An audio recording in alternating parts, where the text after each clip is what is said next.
இல்லாதவைகளை இருக்கிறவைகளை போல அழைக்கிற தேவன். அவர் உங்கள் மன விருப்பத்தின்படியே தந்தருளி உங்கள் ஆலோசனைகளை எல்லாம் நிறைவேற்றுகிற தேவன். ஆகவே தேவ சித்தத்தின்படி நீங்கள் விரும்புகிற எந்த ஒரு காரியத்தையும் தேவ சமூகத்திலே இன்றைக்கு நீங்க சொல்லுங்க. கர்த்தரிடத்தில் மனமகிழ்ச்சியா இரு. அவர் உங்க இருதயத்தின் வேண்டுதலை உங்களுக்கு என்ன செய்வாராம்?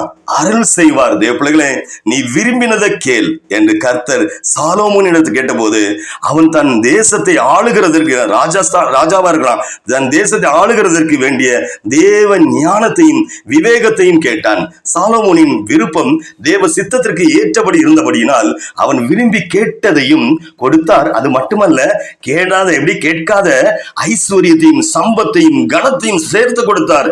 அல்லேலூயா. தேவர்களே, அதுதான் நம்முடைய ஆண்டவரின் இருதயம். அல்லேலூயா. நாம் வேண்டிக் கொள்வதற்கும் நினைக்கிறதற்கும் மிகவும் அதிகமாய் நம்மை